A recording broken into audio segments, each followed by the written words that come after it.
This is CBC Here and Now. We want to make sure they bring home stories that they can share with their family and friends. So it's not just a magnet from somewhere, it's also an experience that they can share. Snow on the ground means cruise ship season in Corner Brook is still a ways away, but it's shaping up to be the biggest one on record. I'm Alex Kennedy. I'll bring you that story on Here and Now. Good evening and welcome to Here and Now. Tonight's show is a little later and a little shorter than usual due to the federal budget, so let's get going. Jim Dinn can drop interim from his title. He's now officially the NDP leader after no one else came forward to challenge him for that job. He says the future of the NDP won't rest on him. He'll be relying on other people in the party. He believes the fact no one challenged him for the position was a vote of confidence in the job he's been doing. It's always important to have, people come forward. I take it as a certain vote of confidence that people have in me to do that work. I don't accept the fact that somehow it rests on the shoulders of one person. Where I will go will be certainly to work collaboratively with the people of the party. I don't have the answers by myself. Well, for a second week, inshore crab harvesters are continuing to show their frustration. Outside a federal building on Topsail Road in St. John's today, there were crab pots and protesters. This is the constituency office for Liberal MP and Federal Labour Minister Seamus O'Regan. It's budget day in Ottawa, so O'Regan was not in the province. The federal fisheries building was once again closed to employees after the access road was blocked. Harvesters have been putting pressure on DFO, wanting higher quotas to help offset a dramatic decline in the crab market. Another complaint, DFO also separates the crab stock in 3L into two biomasses for management purposes. Inshore harvesters say that limits their ability to access more of the resource, and they want just one biomass. We're here because we still have not gotten a commitment from the federal government, from the Minister of Fisheries. We've had meetings with committee members and executive of the union. We still haven't gotten the commitment, and we still haven't gotten what we're looking for. We continue to stress how important this issue is, not only to inshore harvesters in 3L, but for the entire province, for the economic driver of the entire province, which is the inshore fishery. Well, DFO is expected to announce the quotas for crab later this week. Federal Fisheries Minister Joyce Murray says the two biomass issue will be reviewed prior to the 2024 harvest.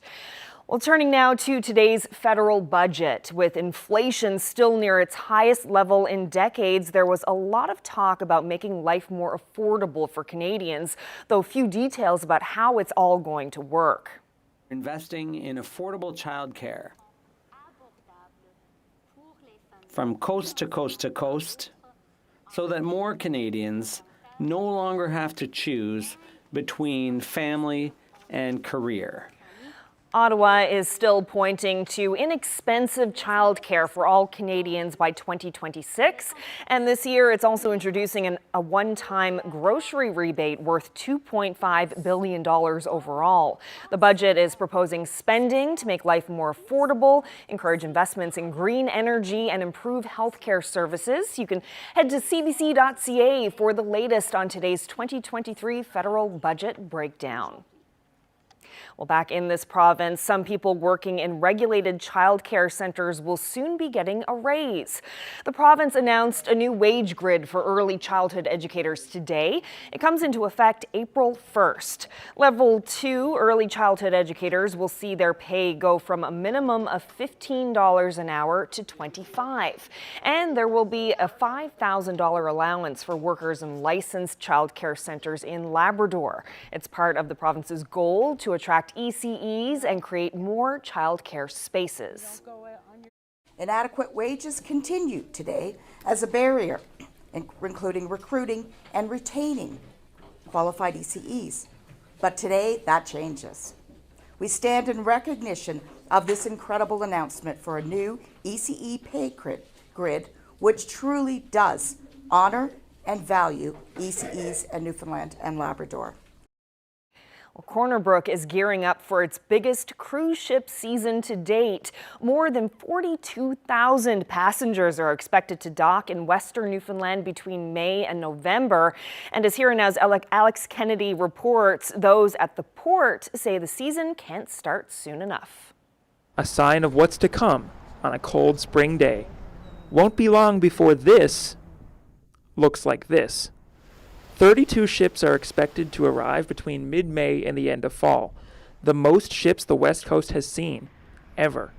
42,000 passengers will put this port on par with places like St. John's, and there's already excitement. 2022, we really focused on cruise resumption and making sure that everything resumed safely for not only the passengers and for our communities, but for everyone involved down at the port. So now that we've did that and it was a very big success, we're looking forward to 2023 for all intents and purposes to be a normal year for us. 7 of the cruise ships are first-time visitors. Their stop is expected to bring a major boost to the local economy, which saw more than $8 million of economic impact from the cruise ship industry last season alone. Before becoming Corner Brook's tourism coordinator, Glenda Sims worked on a cruise ship herself. She knows the province is a marquee destination for travelers. I found that anytime they knew I was from Newfoundland, one of the main things was that's a bucket list item. And I would ask them why, and they say, we hear the people are so kind, the culture is so rich. We want to make sure they bring home stories that they can share with their family and friends. So it's not just a magnet from somewhere, it's also an experience that they can share. The city is planning events around days that boats are docked here in Corner Brook, which Sims hopes can get both locals and tourists out to explore the area. And while Hartley says the work is still being done to make sure that this season goes off without a hitch, 30 cruise ship calls have already been booked for next season. Alex Kennedy, CBC News, Corner Brook.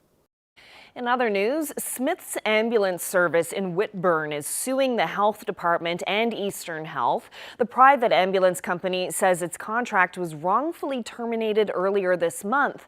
The statement of claim was filed in the province's Supreme Court. It alleges Eastern Health terminated the company without notice and didn't follow procedure in the contract.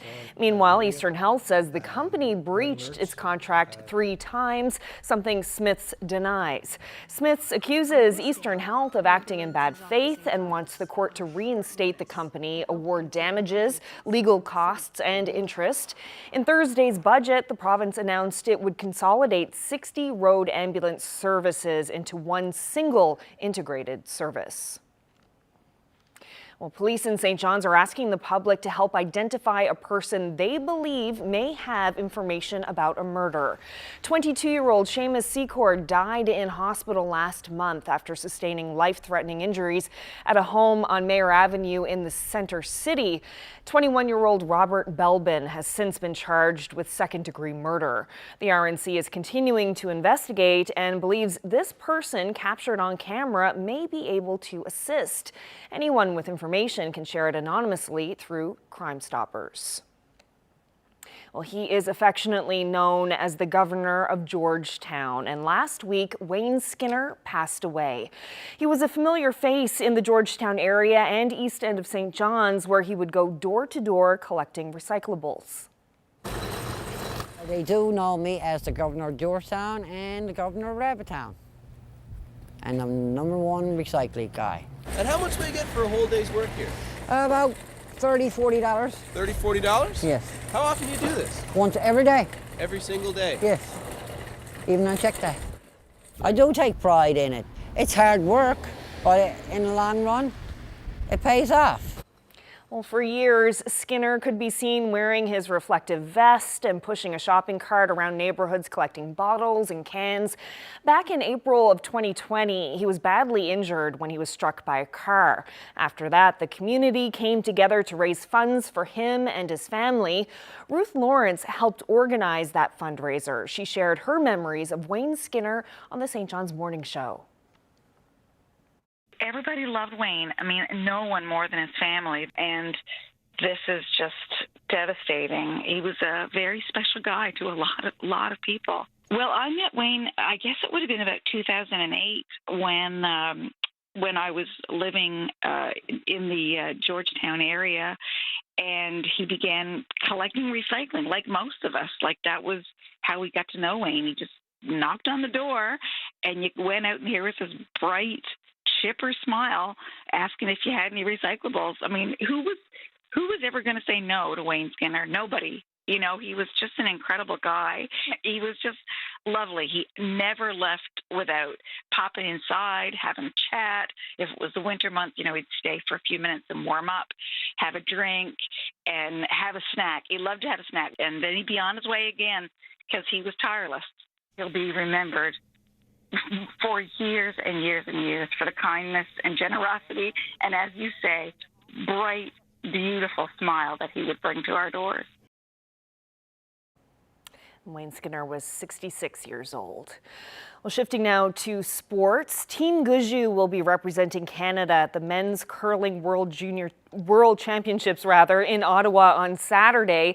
The St. John's team is just 2 weeks out from winning its 5th Brier title and looking to improve on last year's silver medal. Earlier today, Team Guju held a virtual press conference to talk about the week ahead.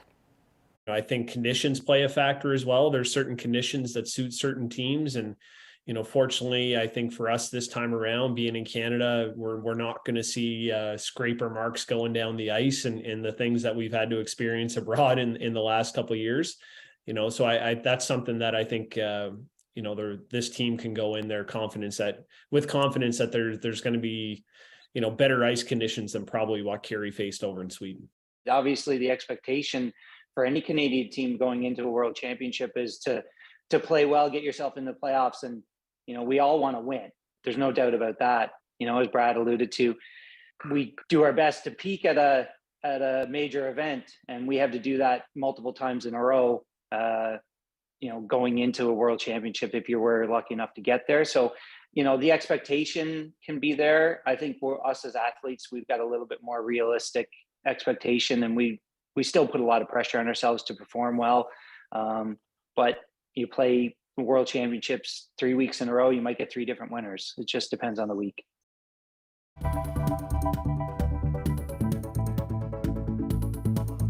Well, some good news on the local television scene. Son of a Critch will be back for another season. The show is based on Mark Critch's best-selling book, Son of a Critch, a childish Newfoundland memoir. It stars Critch alongside Benjamin Avon Ainsworth and Malcolm McDowell. They film on location around St. John's, and according to stats from the province, the show employs more than 200 Newfoundlanders and Labradorians, so stay tuned for season 3. Well, it's a quiet week on the weather front across the island, even some sun in the forecast. I'll have the details in a few minutes.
This weather update is brought to you by the Healthcare Foundation Home Lottery. Bonus prize deadline is midnight, Thursday, April 6th. Order tickets now at hcfhomelottery.ca.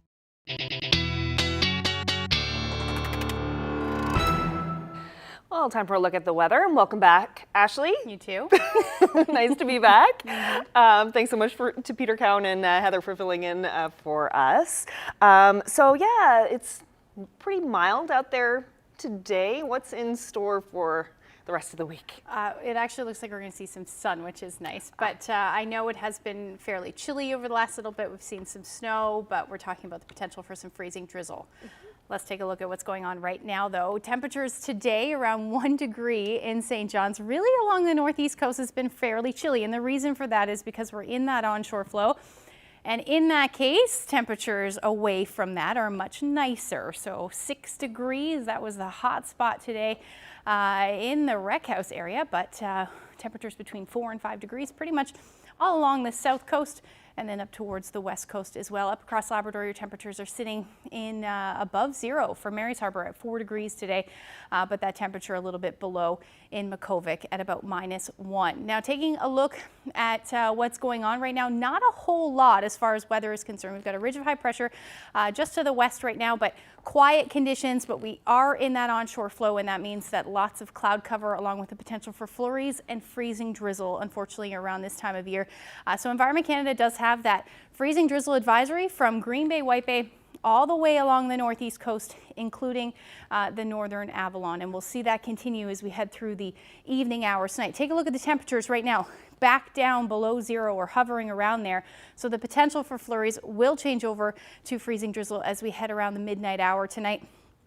Other than that, temperatures are still above zero as you head towards the southwest portion of the province and up across Labrador, about -1 at the moment in Lab City. We're looking at some big temperature swings over the next couple of days for you as well. Flurries a story tonight, at least a few possible up across Labrador. And again, we'll see the risk of freezing drizzle along the west coast, though not too much happening tonight, maybe a few flurries continuing. But overall, those temperatures are going to drop into the minus single digits. We're down somewhere between -1 and -3 across the island, and up across Labrador. The cold spot will be in Lab City at -7, otherwise between -2 and -4 as your overnight lows. Now, taking a look at the future tracker for tomorrow, not really a whole lot of change in the forecast. Still looking at that potential for freezing drizzle in the morning. Then it should be the potential for some flurries into the afternoon. Best chance of seeing the sun will be through central, west coast, maybe even along the south coast, the further away you get from that onshore flow. But you can see the wind shifting to more northwesterly, and we're going to see that pattern change as well as we head through pretty much the end of the week. Flurries a story up across Labrador as we head through the day. Other than that, not a whole lot happening across the island, maybe a few flurries for the northern peninsula as we get into early Thursday. And then as you can see, some sunshine finally as we get away from that onshore flow. It does look like we'll see that chance, I should say, of sunshine across the island. Now, along the coast, or rather along the strait, we're still looking at that chance of some flurries through the day on Thursday. But then as we get into the afternoon hours, that chance of flurries will move a little bit further north. Here's your temperatures for your Wednesday. Hovering around the 0 degree mark, a bit above as you head towards the south coast. Same thing for the west coast. And then for Labrador, not too bad of a day, still above zero along the coast. Cartwright hovering around the 1 degree mark. And then for Nain and Lab City, you are hovering around the 0 degree mark. Now, as we get into Thursday, there's that sunshine I was talking about. Temperatures a little bit warmer across the island. And then up across Labrador, pretty similar forecast around 0 degrees for Happy Valley Goose Bay. And then through the day on Friday, as you take a look at the long range forecast, we will see some more sunshine. So a nice stretch of weather, it looks like, for Thursday, Friday, and Saturday. And then as we get into Sunday, looks like the potential for a big jump in those temperatures. However, it will be accompanied by some rain, it looks like at this point. That's the same forecast for central Newfoundland. Maybe a few flurries by the time we get into Saturday, at least in the morning. The afternoon should warm up nicely. And then into Sunday again, about 9 degrees.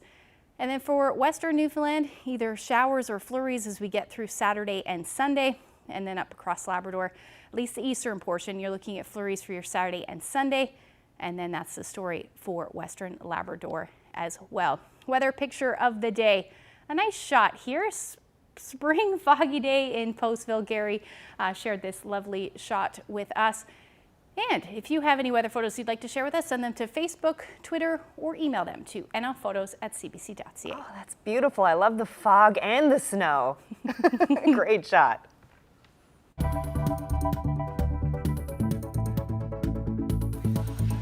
Well, winter may be winding down, but ice climbers in western Newfoundland are still hanging on to the hope for more cold weather. One of those climbers will show us the ropes. That's coming up.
This weather update is brought to you by the Healthcare Foundation Home Lottery. Bonus prize deadline is midnight, Thursday, April 6th. Order tickets now at HCF.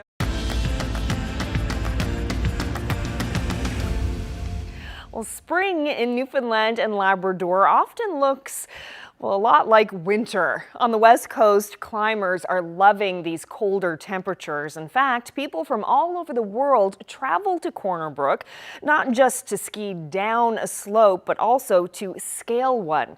Have a look.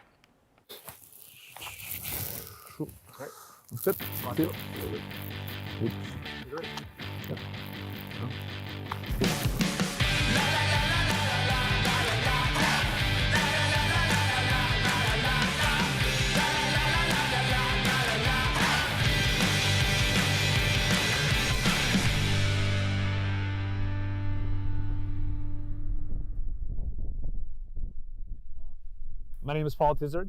I work at Marble Mountain as a snow school director there.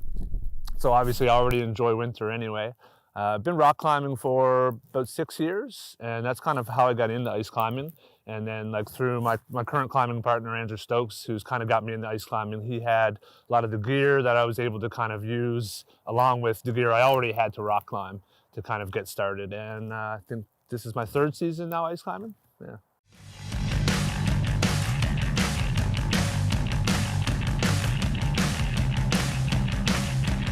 Yesterday, so we went to Gross Morin, hiked across Southeast Pond, and do some really nice ice in there. Where we are right now is what we call the gym, or we used to call it Quarry Hill is what this road is, but we just kept referring it to it as the gym because it's super easy. We just leave the top rope set up, and like this is about a 3 minutes drive from my house.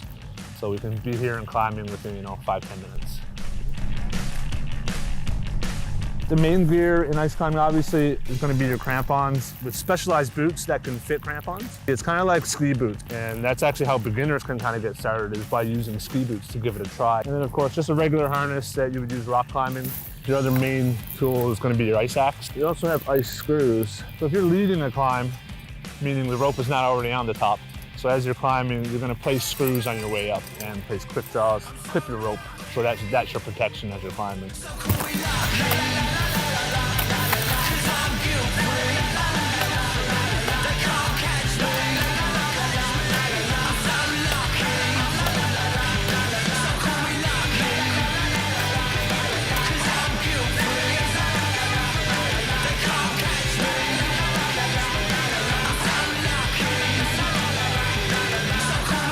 I think it would get often categorized into like adrenaline sports kind of thing, and it can be, but while you're climbing, the idea is you don't want to feel the adrenaline, right? Because you can't really focus, and you can't do it. You can't stay calm if you're pumped with adrenaline, right? So generally, it's more of a flow state, and it's kind of calming, as weird as that sounds. And then afterwards, like after you climb it, then you'll kind of get a little bit of adrenaline, that kind of thing. But for me, it's just like you're just getting that flow state where you're extremely focused, and there is nothing else. There is only the task that you're doing.